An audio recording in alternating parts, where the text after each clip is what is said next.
Okay, so humility and pride are world model algorithms. What humility is you leave space in your world model for the possibility that you might not be correct about things that you think you know.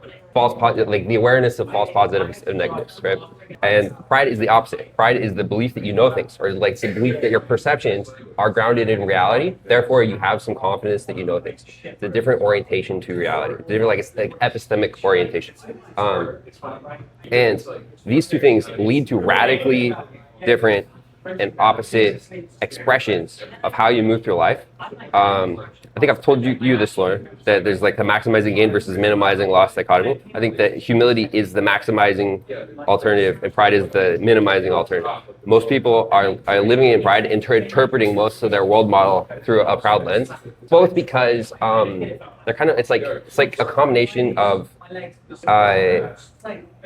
being forced into it by society and also being taught it through the implications of society, but also there's like a sunk cost fallacy thing in there, which is that most people, once you have started doing it, to stop doing it, you're gonna feel like you've lost all of your progress, and so most people have an inclination to keep going down that path. Okay, so the main difference between humility and pride is that humility is focused on personal agency, and pride is focused on alignment with other people. And the reason that pride is focused on alignment and humility is focused on agency is because when you think you know things, in your interactions with other people, you assume you have correct perception. So the way you approach the interaction is that, oh wow. Oh, okay.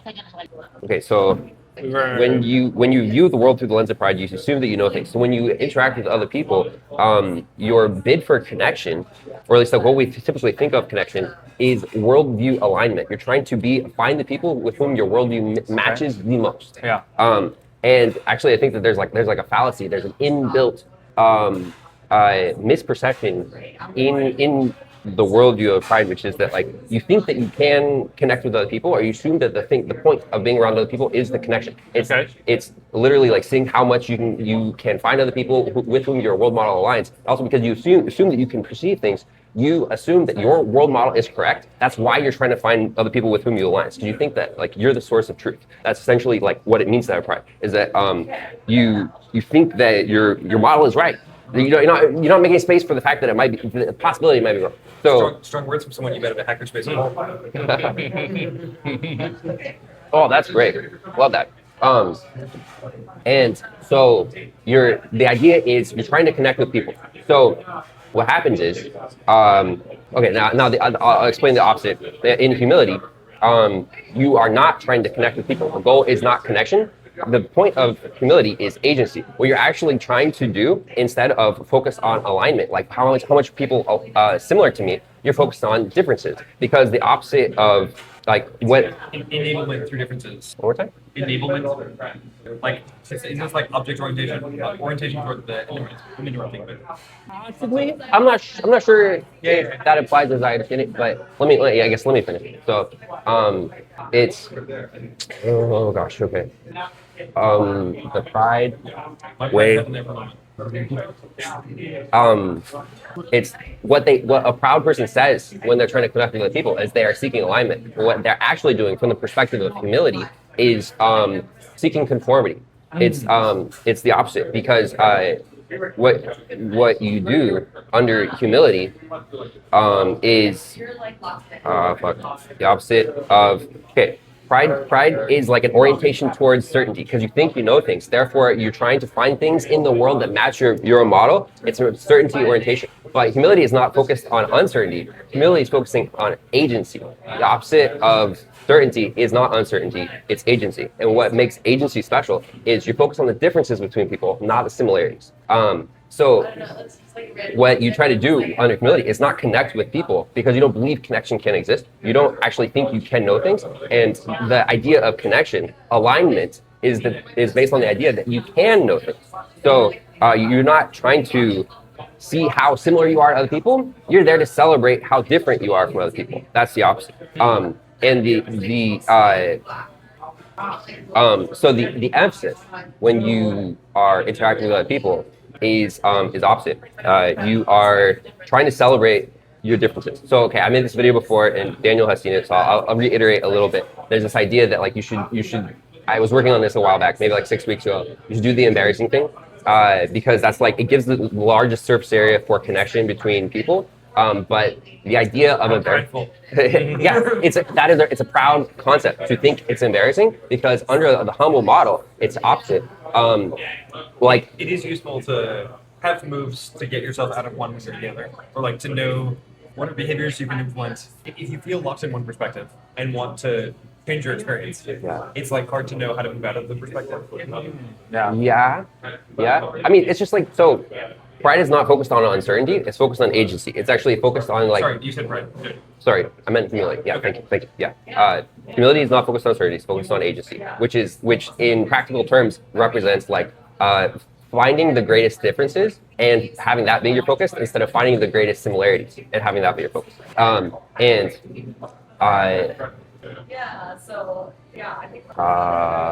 Okay, I gotta refer to my notes real quick. The reason I said that you want to do the embarrassing thing is because it's the right direction to go. If you're thinking the pride mindset, what you want to do is the embarrassing. If you're thinking in the humble mindset. Okay, so like the reason it's embarrassing, it's like the fear of public speaking. It's the most common social fear that people have is fear of public speaking. The reason they fear it is because under the proud world model, you think that you can know things, which means that your value, your self-perceived value comes from your performance, your ability to be competent rather than your bravery and your lack of humility. So what it means to be humble is actually to do things that in a social context. What it means to be humble is to do things that signal that you don't have very much pride. And so when I say do the embarrassing thing, what I mean is the reason the fear of public speaking is a common fear is because if you're thinking in the proud model, if you get up in front of a lot of people and you make a mistake, you're directly devaluing yourself because you're showing yourself to be less competent or less performant in front of a lot of people all at the same time, which means it's just like that's why it's a common fear, is because it's just like it's a really costly thing to do under the proud model. Under humility model, what you want is it's like you can think of it as a scientific sort of analog. You're trying to make space for the idea that you might not know things. So your focus is not on certainty, it's on agency. It's on figuring out what things you can do to show that you are not thinking in the proud model. So what that means in practice, do the embarrassing thing. What that means is like do things that show you don't have very much pride. And so that's like I was workshopping this last night, like a laundry list of things that you can do to illustrate that you are not thinking in a proud mindset. And it's usually it's what it is they're like behaviors where under a proud model you would think that they are calling attention to your self behaviors. And there's also like the dark triad is narcissism, sociopathy, Machiavellianism. So what you get is that so like do the embarrassing. All the things that you think are embarrassing under pride are actually empowering under humility. So you want to do things where like instead of under pride, if you were going to draw attention to yourself, it would be the attention would be for yourself. Under humility, what you do is you call attention to other people, to the differences in other people, celebrate the differences in other people, and there's a lot of overlap. It's like a rubric for doing like confident behaviors that everyone else will always agree with, or like everyone else, like that are not threatening and are not very difficult to be perceived negatively. And the reason is because they're all vulnerable behaviors for you. Like you're the one who will pay for it if you mess up. From the perspective of pride, from the perspective of humility, all you're doing is essentially inviting scrutiny, because there's no penalty under humility for inviting scrutiny. Like if you get up and do public speaking or whatever under the humble perspective, that's not a dangerous thing to do, because your value doesn't come from your performance. Your value comes from I would also I want to also call this inviting attention which doesn't have to be inviting attention for yourself versus demanding attention for yourself. But inviting attention on whatever you're trying to share. But I just using the riffing on attention as the what's being directed, and it feels like a not a simplification but a unification in some way. I also want to not call out, call in, like reflect that I notice. I like that it starts with this dichotomy, and the dichotomy is like of the two perspectives that an agent, a person might inhabit, and then go one layer deeper and sort of say, like, given the existence of these perspectives, how do people behaving under one perspective perceive people behaving under the other kinds of perspectives? Yeah, and so it takes this dichotomy and turns it into a 2x2, which is interesting. Yeah. And anyway, so it just feels like also a nice enumerative base, which you're going through, but makes me want to take that approach to well. I struggle with this because so like so far really all I have is like I am sort of like I have the base dichotomy of humility versus pride, and now I'm sort of like building out the decision tree that people follow. And what I found is that like it's really difficult to illustrate why the humble decision tree is different unless you start with the proud decision tree, because everyone has understood and seen the proud decision tree play out in society. It's like a negative thing that everyone accepts because they don't know of an alternative. And then like the humble decision tree is subtly different, often has a similar appearance, especially in the beginning, and yet has a totally different like long-term outcome and prognosis, like way more efficient in the long term. It's like basically Hank Green, basically. You think he was like a Learning public, yeah, kind of a. DFTP. Don't forget to be awesome. Is the rallying cry of the community. Like, would you say like that's how he interacts with like his audience? In what context? You mean like in the humble versus pride thing? Yeah. Oh, probably. Because he's not getting attention to himself. He's like, look at this thing. Yeah. Everyone, look at this. Yeah. I mean, I think that Proudly humble. Yeah. Like, I think one of the hallmarks of Levels. Find me someone who's working on levels and levels and levels. I think like humility is much more analogous to a scientific mindset, because it's less focused on like what we know, and therefore like how much we are all similar, and therefore like how much like it's like I feel like you feel like social barriers between yourself and other people. You know, like there's like sort of like invisible like walls, like sort of glass ceiling style. Like it feels like everybody else is like distant. You don't know how to and it's like the reason everybody else feels distant is because we're all basically trying to subconsciously conform, because that's how we think that we connect with other people. And what I'm saying is that like in order to connect with other people, you focus on agency, which means you're actually not trying to conform. You're trying to specifically what you do to connect with other people is you not walk up with other people. You make a public demonstration that you have less pride, and that's what that's like everyone usually when I say that, like people are like, oh, they feel like fear inside of you, like doing something that is like drawing attention to yourself. And a lot of people conflate the idea of wielding the spotlight with being in the spotlight. You know what I mean? Like a lot of people think that those two things are the same thing. They're not. Wielding the spotlight is a very powerful thing to do. Being in the spotlight is, generally speaking, only something you would want to do if you are trying to abuse your power some way. Leverage. Yeah. Pride mode, pride goblin. Yeah. It's harmless. And generally speaking, very constructive to wield the spotlight. It focuses on other people's positive differences rather than to try and stay in the spotlight yourself. But those two behaviors look very similar, and a lot of people conflate them. They're not the same. They're not the same though. I think they're opposites. And anyway, so like you want to do the embarrassing thing. I think like a really kind of fun and easy way to think about it is Thank you. Wait, okay, I'll look at my list. You got the mushrooms. Okay, good. Okay. So there's like an essay, it's like a sub essay here that I kind of want to write. And okay, again, forgive me, this is all like a jumbled mess. I'm planning to like streamline it and also connect all the ends to each other in the correct order, but it's all just like coming to me in the last couple of days. Yeah. Daniel, are you ever free to come up to the city at like 6 on Tuesdays? Occasionally I do. Why? There's a nice meetup that happens that I think you would enjoy. Are you talking about the one in Dolores? No, it happens at Zeitgeist. Oh, I like Zeitgeist. What is it? It's some people on up on Twitter, but this kind of conversation would be very appropriate there too. Oh, okay. Okay, so there's this like I don't know how to call it, like a negative meme maybe, Negative meme. which is like okay, well, I grew up in this like extremely religious context, and one of the things that they that was like focused on and implied without ever being stated was that like everybody should be honest all the time. It's like it's kind of like a without being stated. yeah, okay.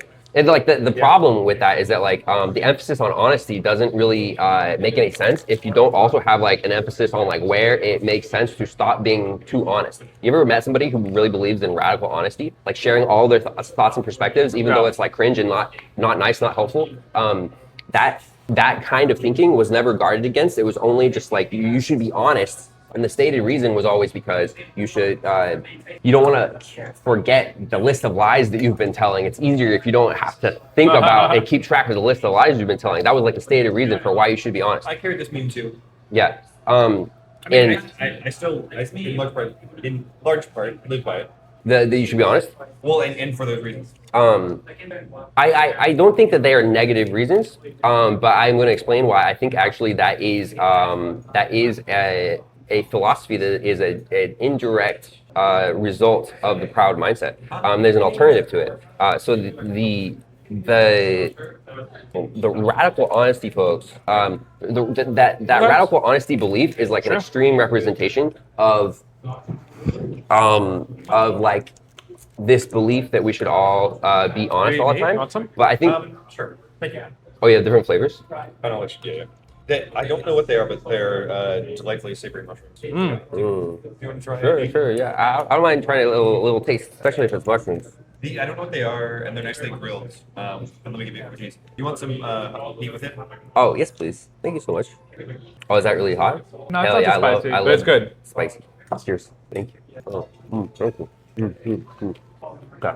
So the idea of radical honesty, it's like an over extreme interpretation of something that is commonly believed from the proud mindset. The reason why people believe in the importance of honesty, because like I think lies are generally speaking like it's like a negative meme. That's what a lie is. But the problem you get when you focus on radical honesty is that like you also outlaw positive memes.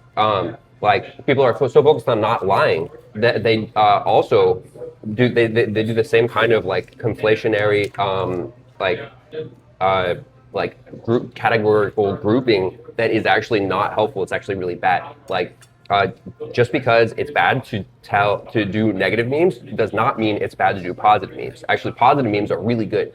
It's like one of the primary ways that we have of bringing positive realities that don't exist yet into reality. So the overemphasis from Pride is on honesty, but really what that represents actually under the hood is an emphasis on alignment and conformity. It's like we all wait one second. Okay, and what that it's like an emphasis on alignment and conformity, and what usually that results in the idea of radical honesty is that people try to show their positive intentions by telegraphing their intentions really early. Be like, just so you know, this is my intention, right? I think it's really bad to actually telegraph your intentions. I think it's actually really, really toxic to telegraph your intentions, because if you do, what you do is you might show that you have no intention, or like you might say that you have no intention of doing something negative. That's what they say. That's what they think. That's what they think. They think the positive things that they're doing is saying they have no negative intentions. Well, actually, what they're doing also is killing all of the positive potential that comes with not telegraphing your intentions. I think it's categorically better to not tell people about your intentions, and instead, the reason is because pride assumes knowledge, and then that assumes that you know things, that you have connection with truth, and humility does not assume knowledge, because humility doesn't know what it knows, right? You're leaving space for the idea that you might not know things. So it doesn't know what it knows. So the emphasis instead is not on what you know, and therefore truth, and therefore alignment and conformity. The emphasis is on agency, which means, again, celebrating like the positive differences. And what that means is you have a different relationship with truth. The idea now is not to be true as in like not to share your literal ideas and keep like there's a lot of people keeping track of what the people around them say because they're like kind of trying to police each other. And the humble mindset is not concerned with literal truth. Is concerned with freedom and the freedom to manifest the positive eventualities that might exist if we stop focusing on truth. And so that doesn't mean though that we want to live in a world where like nobody knows up, left from right, and like nobody, like everybody's lying all the time. It's just that like it's not the focus is not being literally true. The focus is on maintaining and I'm not sure if this thought connects all the way back to where I wanted it to. Okay, I'm gonna pause this, and I might look at my notes for a little. I'll pause it. I don't know. Actually, this may be a good time for feedback. What do you think? What have you done for the adjacent possible today? What have I done as what? For the adjacent possible today. Adjacent possible, like, This is. I feel like it's confusing. There's definitely like a couple of big ideas that I don't think I have like bridges for to each other, or at least like they're not in my mind right now. I think they have been in the last couple of days. I just like need to be more organized. I think you're onto something with like the do the embarrassing thing. It's like a good snippet and a good like grounding like idea. Yeah. But I'm having a hard time following like how being like truth versus lying is directly related to pride and humility. I think actually we got to table that because I don't think I even have like the finishing part of that thought in my mind right now. I would invite you also to you described the intent to you described the plan to like enumerates a proud worldview. Yeah. And I think it would be helpful to, maybe at each phase, sort of like enumerate a level of detail of the proud worldview, and just sort of like regrettable but like relatable things ways that we live. And like real world examples. You mean? Yeah. It's useful to have like the walkthrough, so you can scaffold on the pair, because in a lot of what you've just said, there's very good. Yeah. There's a way that you're using like big words that can get big meanings, and a lot of that feels like I feel in my body as like anticipated violence of like, I can imagine this being used to like argue for some really weird things. Yeah. There's power in that, but also there's like I think it's more fun if that like resonates as an echo instead of like being the thing that feels most salient. And by giving the core example first, you're invited first to relate to like the core example or two or three. I would actually love to keep 2 or 3 in mind as we walk through. And then so we sort of get the like 1 sentence worldview. We can sort of get the 3 sentence worldview with a couple examples on the one side and then the other. We then get the 9 sentence worldview on the one side with examples the other. And I think that structure helps it be your intended scope as you go, and not having the others overinterpret your words in ways that you're not ready to be accountable for or something like that.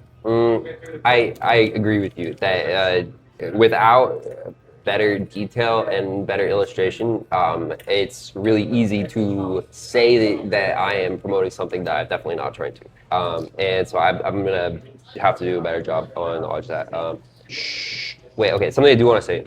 So the interesting thing though is that like from the perspective of pride, it's do the embarrassing thing. That is the right impulse, is to do the embarrassing. From the perspective of humility, it's not embarrassing. What it is it's you could say it is non-conformist focus. You could say it is like, it's not that you want to do some things that are cringe. I think there's a lot of things that are cringe that are bad, but the idea of cringe, like there are a lot of things that are cringe that are also good. That are embarrassing in a positive way, what you're chasing when you're chasing that idea of from pride, cringe, from humility, how it appears to you from humility is non-conformism. It's specifically, I had this way of saying it, which probably not the best to go forward with, but you want to spit in the eye of your own pride, or like imagine you put yourself on a stage in front of people, and then you do something where you are intentionally embarrassing yourself, intentionally doing something that from the perspective of pride feels like self-destruction, but from the perspective of humility is just an illustration that you don't think the way that they do. And Don't trust someone who wouldn't give a fuck off talk. I couldn't fit. I couldn't fit it. Although I maybe today. I'm roofing. I'm not. I think it's important because like so essentially what all of it is like you explore the tree of pride and then you realize that like there's an inverse tree in humility that matches step for step all the things that are part of our normal worldview in pride. And it's also like when I say our normal worldview, I think most people, like 95% of people, think this way by default across most domains of life. And so it's like a general framework where you can unpack. It's like mental and emotional health, then trickles down into the rest of your life, your social life, your career, your education potentially. There's a lot of like it's a more efficient mode for getting shit done that requires less effort. But there is this emotional. It can feel safer in any given moment to feel like you know what you're doing. Yeah. But it closes you off to learning about the options, learning from feedback, more efficient routes forward. Exactly. Yeah. Learning from your environment. Yeah. So what I was thinking about last night. This is fun. Like a really easy. Okay, here's another concept. I forgot. I don't know why I didn't talk about this earlier. In the concept, I call it the railgun, which is a railgun is like a successive series of boosts to an object. Okay, you are the object being shot in the railgun, and the boost to your. It's really difficult to do something that hurts your pride a lot without any momentum. But you can build momentum by doing things in successively smaller increments that are more pride damaging, but because you do them in sequence, they're not as difficult. That's the railgun. It's the railgun. The idea is that like you can get yourself up to a velocity, a level of speed or momentum with the evisceration of your own pride. You know, and it manifests as like just like really high energy, really like kind of like a flow state way of interacting with people. And so that's what I've been thinking a lot. Like when you go out to the bars trying to meet people under pride, you approach people with a bid for connection. Usually what you do, this is in a video also that I sent to Daniel before, but it's like you assume that people value you because of your competency, because of your performance, because you were smooth, because you were suave, you were smart, you were funny, right? And that's not why they value you, but they value you because you're brave, because you do things that to them are like lovable. Inconceivable. Sorry. I mean, like, yeah, I think that's actually like what the humble mindset is like the most lovable mindset. It's like you can't help but love somebody who has no pride. It's just it's the most lovable type of person or mindset. And wait, where was I going with that? Okay, so like the railgun. Okay, something I think you can do as part of the railgun is you call people from across the street. Okay, so like I said this also in the video, is like basketball analogy. Like most people are waiting for layups because they assume that your value comes from confidence. So they're waiting for other people to get close, and then they talk to them at the last second because they're trying to do it well. They're trying to do it smoothly, but that's not what you want to do. What you want to maximize or optimize for is embarrassment. So you don't want to talk to people when they're up close to you. You don't talk to people like yell at them across the street, but like, hey you're cute. That sort of thing, right? Do it when everyone can listen. Everyone can like you draw attention, but it's like again, it's the spotlight. You're focusing attention on them instead of trying to focus it on yourself. And it's disarming and charming, and it's disarming and charming because you did it when a lot of people can hear you, right? It's like if you do it badly, you'll pay the price because people will have a negative opinion of you. But if you do it well, then they have a much better opinion of you because you did it in a self-disarming way.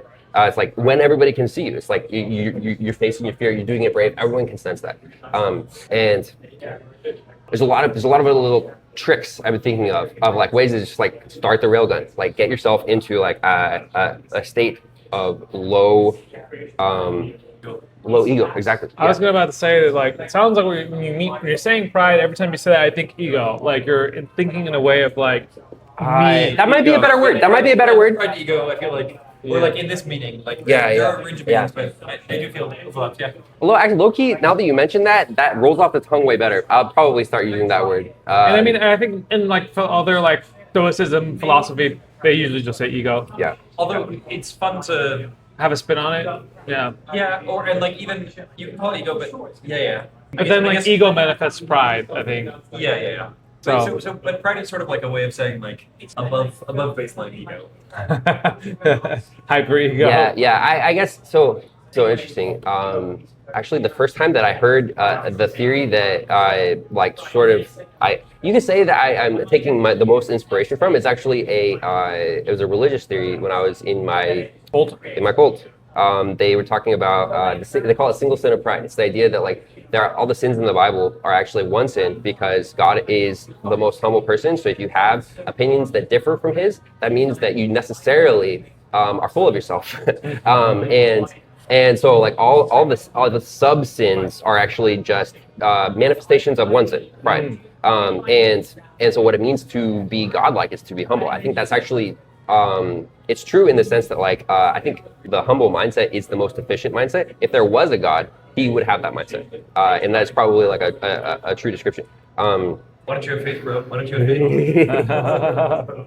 faith? Well, I mean, I do Why think isn't there a God? Why isn't there a God in your world? Yeah. I didn't get him. The water's warm. The water's fine. I think oftentimes though with your philosophy you like say like don't do this for this reason. But I always think that like everything has a benefit and a con. And I think there must be like things that being prideful like just gives you. Even if it's not it probably gives you like it may not be even external rewards, it may just be internal. I mean, this has already been hinted at, and my mind goes strongly to social cohesion. And it exactly. It doesn't have to be in a company, but like social cohesion across a group or across like a perspective. I mean, certain ideologies that let you. An ideology can have its phase, have its day, and conquering the world, conquering minds. Like, possibly, like from a sort of like private perspective. I've been aware of this. I don't think I have a rebuttal, but I feel one coming in a few weeks, probably. And the ideology, like we don't all live under one perspective like that. That mean I believe in one of the things I believe deeper in is the sort of like it's not quite economy of effort, but there are trade-offs somewhere like Social costs but not just like there's an efficient frontier also for ideas, also like for the strategies that people use for You said efficient frontier? like optimal. that there are trade-offs. Yeah. And that if there were a bunch of free alpha, something would try to gobble it up. And so while there can be localized inefficiencies for various reasons, like in general we're not leaving tons on the table in lots of places. It's probably that what brought this up right now to mind is the sort of like if we're speaking in terms of memes in the Dawkins sense, or like even more so like the subset of ideas that are ideologies and like define how people should behave and define those sort of like acceptability and inclusion criterion, a totalism view of the world like that, then it sort of creates a superorganism, but the superorganism doesn't have humility, and then like fails to learn from its environment because it doesn't. So you can criticize World War II Germany on these grounds. Actually, can I respond? Yeah. So this is okay. You're jogging my memory. Thank you. I'm so like scatterbrained and I'm all over the place. But I'm slowly massaging it into like a streamlined version. I think in a couple of weeks I will have an essay that I would love to send to both of you, a finished version of talking about all this. I'm not sure what the right motivation would be for you, but this feels like the kind of thing where, not this particularly, but something like this, where like you have a bet about explaining something to someone, or like, I don't know if it's a debate, it's not like a debate performance, it's not like a poetry reading kind of thing, but like a little challenge to make the steps in the efficient explaining happen. Do you know what I mean? It feels like, well, there's the like local deadlines or like local motivation. Oh yeah. Local opportunities. Yeah. I've been trying to think in my own head in like less coercive terms. Yeah. So trying to think about more of my life as opportunities that I do want to fill, as opposed to like list of obligations and then like list of nested and enumerated obligations. I forgot what I was gonna say. But no, you all good advice, I think. What was I gonna say? Loren was talking about like a superorganism, people, Nazi Germany.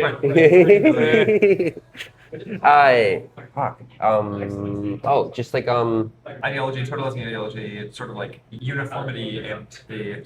Okay. So I think that like humility actually is. What was I gonna say? Fuck. I can't do this for a second. Nazi Germany. Nazi Germany.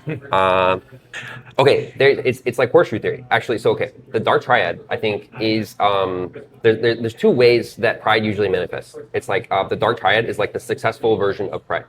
It's like those people are actually using pride in such a way that produces success. Everyone else is usually doing like this sort of like weak, ineffectual, positive person thing, where it's like the theme is usually egalitarianism. They want like equal investment. So like if I go and talk with you, it's a bid for connection. That means we're trying to align our world models to see if we have things that see if our views align. That's what makes us friends or not. Finding the super. Nazi Germany. Yeah, totalizing ideology and like memes, Dolphinsonian memes that. Hang on. Okay, sure. Okay, so what happens is that you have a lot of the same behaviors from humility that you do from the dark triad, but the reason and the long-term result is completely opposite. So like in the beginning, in the first moments, and also maybe in the first like forays into life, the dark triad, what they do is it's all just like really negative ideologies that produce an actual output. And what you get with humility is things that look like those same things, same initial behaviors, but completely different long-term results.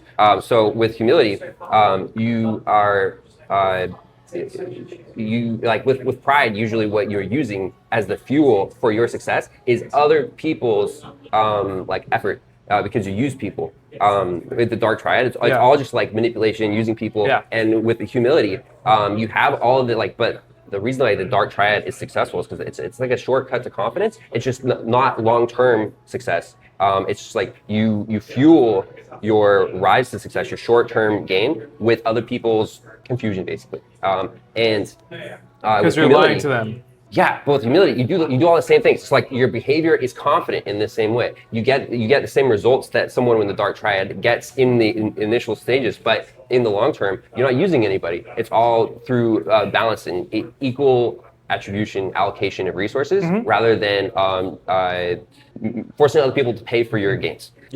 And so you get it's like horseshoe theory. The extremes are more like each other than they are like their respective moderates. And I wrote most of a response today to someone came by from movie night last night, came to watch a movie. They've come to North once before.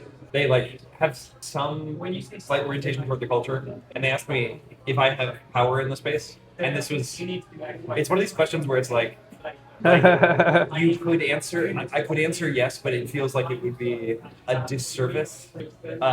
Power, in some sense, with like power, especially in Noisebridge, like power, like, do I have the ability to inflict things on people? Like, sure, but actually that would cause me to not have influence in the future, like to have much less influence going forward. So I have power more than anything because I know how to, not where the bodies are buried, but like what other people's proclivities are and how to like find the way for a new stable thing to come into being is. But it's not through my. You're not manipulating. It's not through my like will at the expense of others. It's through my finding alignment with others.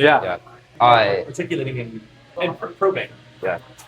So like usually humble behaviors, the reason you can tell somebody's being humble is because if anyone pays the price for anyone's fuck up, it will be the humble person. And you can tell the difference in the initial stages because they're offering the initial price, like they're offering the ante, it's them doing it. And with all the dark triad behaviors, they are making someone else offer the ante, offer like put in the initial effort. And so if somebody gets burned, it's the humble person if the humble person is doing it. And if it's the proud person, it's the person the proud person is using, if that makes sense. So that's kind of like how I tell the difference. It makes me wonder and wish that you could like coach and enumerate this as like, once you enumerate a humble script, then like someone experiencing it in a proud way, like can go try to check the boxes and while still not. But okay, the thing about still maybe it's enough demonstration to sort of like get learn the steps of the dance to keep. Yeah, you like hope that a sociopath won't learn all the right things to do, because then you won't be able to spot them, kind of thing. Thank you for holding. You don't have to do that. I really need water. Do you want water? Good thing. Well, I'm gonna pause this for 1 second. I am so excited about the railgun. Oh my god, the mechanism I've been searching for the last 2.5 years. It's literally you go out. Okay, it's not connection oriented. You're not trying to align with anyone. You're not trying to see how much you are like other people. It's like you use different metrics to figure out what to do in public. It's also like I think like the idea of community. I've said this before. Like community is a trap because people usually like it's good that people have people that they are friends with, but in practice, what community usually represents is a kind of like sociological dead end where like you gather people around you and then they are enough as an ecosystem for you to stay and you don't like there's no cross breeding. There's no like Automation or yeah like you're not challenged in any way. no influx of new information. Yeah, exactly. And so the what happens is like you stop valuing people because of how much you like each other because it's not what you're focused on. What you're focused on is it's literally just broadcasting the fact that you do not follow the proud world, which means you are specifically focused on going against the grain of pride. You're not trying to be counter anything except for like the idea that you personally have pride. What happens when you display that you don't have pride is you increase the agency of the people around you because okay, here's the thing: like when you are humble, you want people around you to be as agentic and empowered as possible. And the reason is because people who are agentic and empowered are not trying to impose their worldview onto you, which is what you get under the proud model.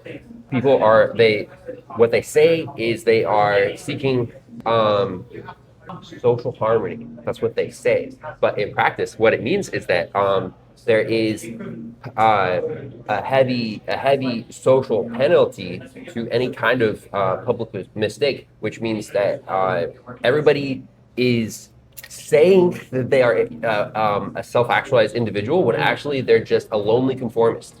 And what you get under humility is the opposite. You actually get true self-actualization because you focus on your own agency. You focus on doing whatever makes you the most free and also promoting the freedom of people around you because if people around you are free, they're not going to try and impose whatever their proud model is onto you because they are free. Yeah. Right? So it's like the root, the core of the humble model is that you are, it's like I said before, it's kind of like, it's like collective versus individual. It's really like, it's almost like you don't exist unless you're with other people. And the reason is because it's like, all of the success of your worldview comes from the railgun. It's like keeping your your temptation to be proud as low as possible and in as many domains as possible. That's the most maximizing and beneficial thing that you can do in life. So you're just focusing on promoting it in the people around you. And also, you don't really want to do anything except for promote it in the people around you. What it leads to is an alternative way of getting things done. Instead of under pride, you think you know things. So when you try to accomplish things, you're focused on solving problems. And under humility, when you try to accomplish things, what you do is you just take care of the people around you and hope that they will solve the problem in their increased agency. You're just trying to give people the foundation to manifest and express their own creativity and individuality, their difference from other people. You know, celebrate the differences. I had this really interesting idea. Like when you compliment a woman, don't say she is like the best version of something that every other woman is. Like don't compliment a woman on how sexy she is. Compliment her on how she's different from other women. How she has expressed and decided and like whatever it is that like she is doing to be different from other women, that's the thing that she values, right? Compliment her on that. Don't compliment her on how sexy she is because that's a subset of what actually is her self-expression, right? So like compliment her on what how she's different in her own perception from other women, and that's the best compliment you can give someone. Not something that like sure she might be like the sexiest girl, and maybe that's like a valid compliment to give if the context is right. But it's always going to be a subset and a sub compliment to how she expresses her agency. Yeah. That's the thing that she's going to feel the most complimented for, right? And so coming back to the radical honesty thing, the radical honesty thing is a really interesting puzzle piece because it trickles down into a bunch of other areas of life. A lot of people, so the radical honesty produces environments where people are like tracking what they think of as literal truths, but actually what they're doing by tracking the truths of people, like what everyone is saying, is they're just tracking how conformist everyone is. Instead of like how we all similar, instead of how are we all expressing our individuality. You know? I gotta look at my next box. Okay, so here's another interesting analogy. Like, what you're trying to do under humility is self-control only. That's another way of saying it. Is like you're focused on your self-freedom, but the way that you get the most freedom is by being around people who are the most free. So, but the way that you be around people who are the most free is not by finding people who are the most aligned with you being free. It's by emphasizing how people are different from each other in positive ways, and that helps them feel the best about themselves. It helps them feel the best about themselves, but it also gives them the most latitude to explore whatever it is that they want to do in there. So they're not focused on like imposing their worldview onto you. So it's like an inherently positive ideology where like you get the best results if you are focused on getting the best results for everyone around you. What was I gonna say? Oh yeah, video games. Okay, so a lot of people would say that it is manipulative to try and get somebody to do something because the difference is under pride you think you know things, so what you do is you do the math for somebody and you present them the conclusion. That's basically your way of relating with someone else under pride is like, this is the way I see the world. Hey, do you see the world the same way? And you're trying to gauge like alignment, right? See how similar you already are, right? And under humility, that's not the focus at all. What the focus is, it's like video game design, self-control. You contort yourself to be, or really what it is like you provide people raw data and let them come to the conclusion themselves, rather than doing the math for them and presenting them the conclusion. That's the difference. And so the emphasis in humility is on self-control. You control yourself. You change yourself to be the person that fits people around you. Most people under pride would call that manipulation because it's saying like you're just saying what people want to hear. But actually, under humility, it's like is a video game designer manipulating you when you play their video game? It's what it is. Showing you something.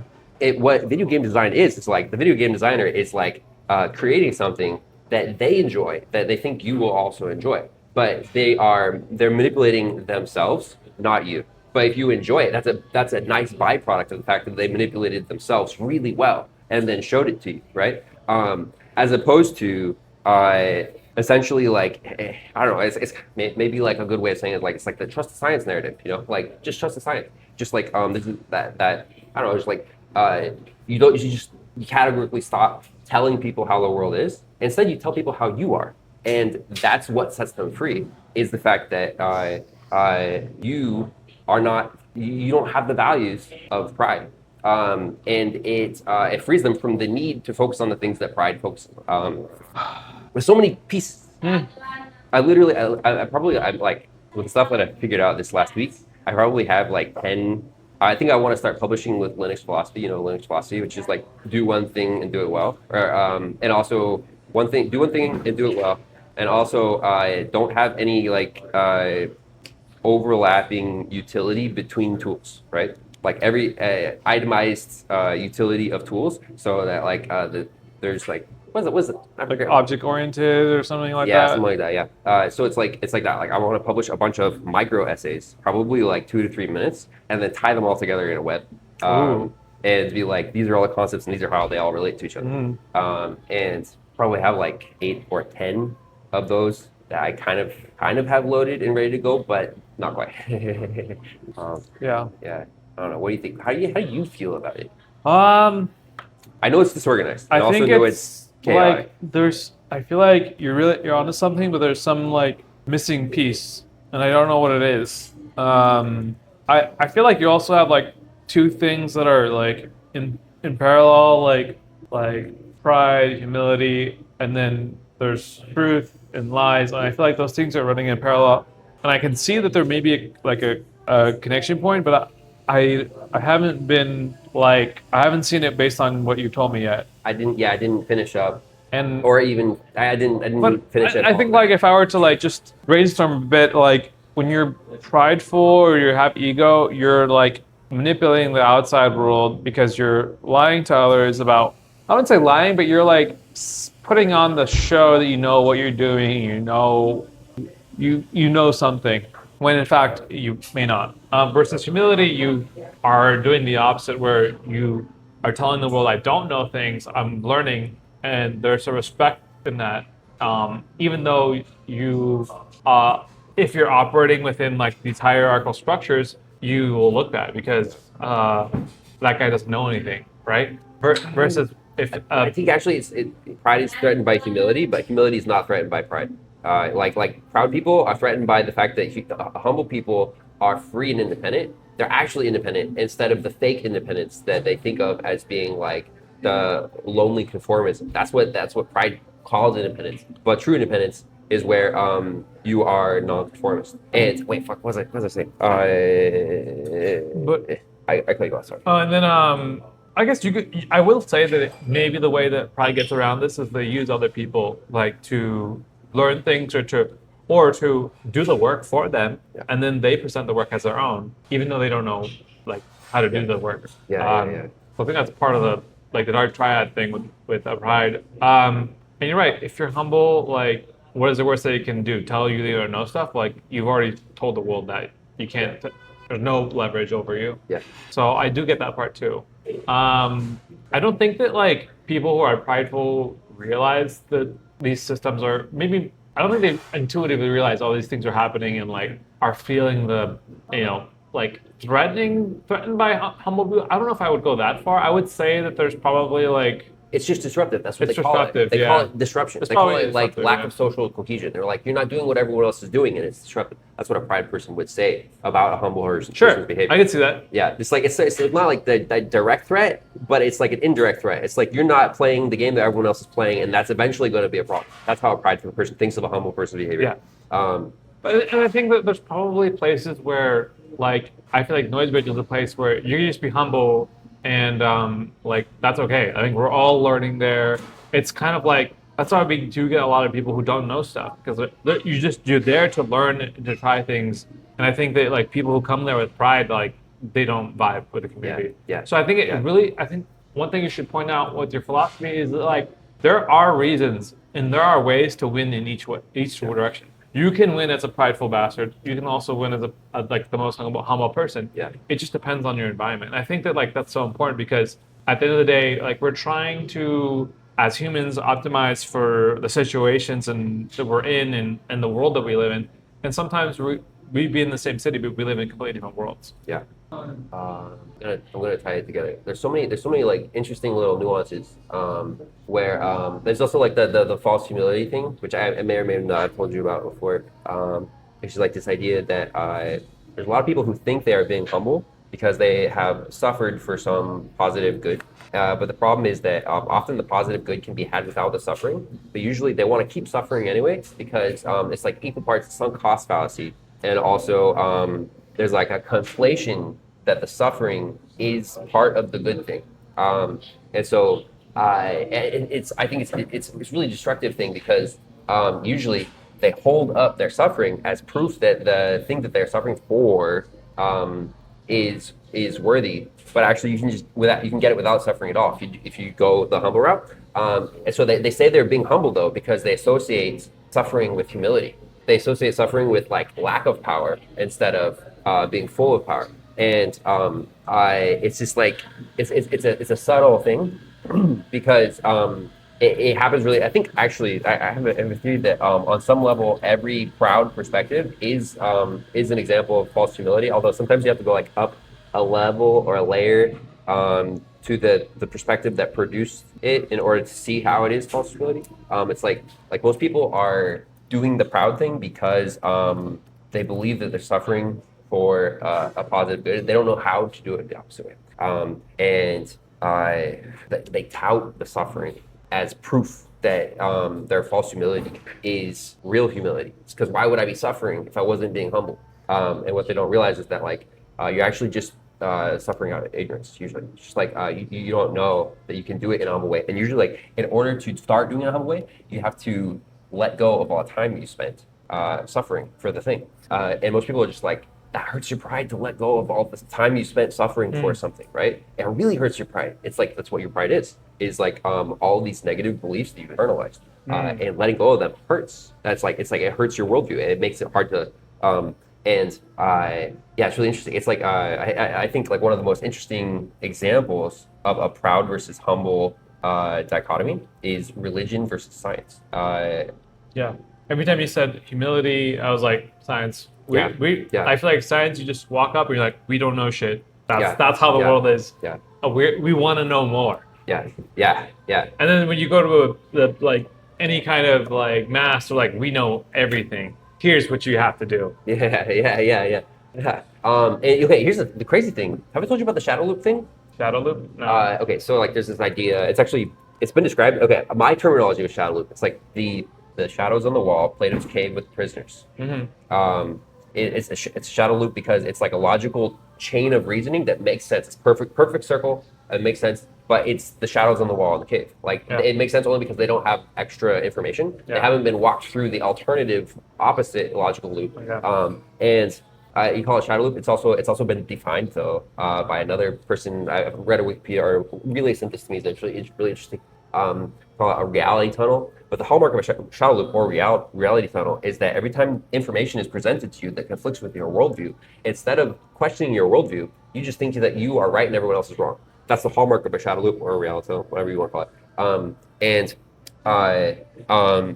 that is and then when you think of it as like science versus religion, that's what religion is. It's just like it's a logical system that makes perfect sense. And also when it's contradicted, the default response is just like, yeah, but we're right and everyone else is wrong. It's like it's just proof that we're right and everyone else is wrong. You know? Yeah. It's like it's a pernicious thing. The only way to break someone out of a shadow loop, unless they voluntarily are seeking to do it on their own, is to show them the complete opposite loop. You have to be able to outline it and show it in its entirety, how it loops logically completely, and then that's the first time in their life they'll probably be like, oh, I didn't know that there was another way of seeing this. Because it's like everyone's aware, right? That I think every sociopath is aware that it's a painful thing to be a sociopath. It's just in their mind, it's just like the only powerful mode because they have no context or awareness of the humble way of approaching life. So they're like, it's just like it's either this or be like a weak, ineffectual person. Yeah. So they choose the dark side. They're choosing. And actually, I think they're not wrong to do it. I think actually it is better to choose to be evil than it is to choose to be an ineffectual good person. Yeah. Because at least it's like a mutually assured destruction versus giving your life so your enemy can live. Like mutually assured destruction is better than giving your life so your enemy can live. It's just that what's better than that is peace and harmony. Yeah. And presented as a choice between mutually assured destruction and giving their lives, they choose the evil, and they're right to do it. It's just there's another way, but you have to just do all of the work to show the path. I don't know. That's interesting. Fucking hell. Okay, so also it's way too complicated right now. Way too complicated. I'm gonna simplify and streamline and try my best to find better terminology and ramble less, consolidate, and also like there's a lot of bits and pieces that need to be connected to other bits and pieces. Oh my gosh, I'm so excited about it though because okay, dude, the railgun is real. The railgun is real and it works. It works so good. You just go out into public and you start doing stuff that I had this thought last night. Okay, this is a thing that is like take with a grain of salt because it's very new and I'm not sure about it yet. But I think that there is a way where you can arbitrarily interrupt people as from the perspective of pride. Interrupting people is imposing your world model, and so you would never do it. It's always rude to interrupt. From the perspective of humility, though, it's actually cringe to interrupt. It is pride effacing to interrupt because you're usually you're calling attention to yourself. You're asserting that you are. I'm playing with the idea of roping into it like the concept of like self-worth and self-esteem, because a humble person has baselines. Hang on, I want to look at my notes one more time. It's an act of non-conformity to interrupt, essentially. Actually, I don't think I've substantiated it yet, but I think it's true. when you interrupt people on the street, what you're saying is, I don't have so much pride that I think that interrupting you is imposing my worldview on you. Actually, I just think it is an act of nonconformity, which is indirectly spitting in the eye of your own pride. Workshopping. Oh my gosh. Okay, here's why. Oh, this is it. Okay, so the radical honesty leads to people telegraphing their intentions because they don't want to be associated with the dark triad. But the problem is humility has no intentions. Like the idea that of me broadcasting my intentions being a good thing assumes alignment, assumes that we have a similar world model. It's basically like leaving a map and being like, hey, I'm going to do this thing at this time. And if you have a similar enough worldview, then you're also going to understand that I'm going to do it this time. And we will have alignment. That's what broadcasting your intentions is. It's a bid for alignment. It's a bid for connection. But well, the problem is that you can't actually connect with people. Connection is an illusion. Connection implies alignment. And alignment, like actually aligning our world models entirely, is impossible. We can't actually totally align our world models. Any attempt to align with people is futile. Instead, humility does not keep its awareness on the similarities, which you need the similar, like you need that supposition of the idea that you can have connection on similarities in order for the broadcast of intentions to make sense. So humility is not thinking that way. It doesn't think that we can align. It thinks that like we should celebrate our differences. So when you don't broadcast your intentions, what you're doing is you're making more positive space for you to actually express your differences. It's like a really toxic, negative karma thing to broadcast your intentions. I actually don't know any situation. I've been thinking about it. I don't. Maybe there are situations where it's good to do that, but I can't think of any. I think for the most part, it's just like it's a toxic trait. Don't broadcast your intentions. You make yourself seem weak, and you limit other people's positive eventualities. Just keep it to yourself. You allow the differential positive differential space, the space where people are expressing their differences, to be bigger. Yeah. Okay, I'm almost certain that's not going to be in there. The intentions part is probably going to be worded totally different. But this is all too complicated. Sorry. I think it's just like a really big idea, so it's hard to keep it all in your head at the same time. It's just like a big ass list of two opposite ways of perceiving the same things. Yeah. And it's kind of too big. It's overcomplicated. It's kind of like a small book already. I think as you discuss it more, you're going to be able to condense it and like get the richness out of it. Because right now it feels like pretty large. It's hard to hold it. Yeah, it's hard exactly. Yeah. Should we? I think we're good. Okay. Wow, it's really good to get that off my chest. Wow. Also, it's really gratifying that you don't think it's crazy. Oh. Thank you. I left a review, so check it out. Thank you. Have a good night. All right, I'm gonna turn this off. Oh, this is a spot. Wow. Wow. Yeah, it is. Holy crap. What is it?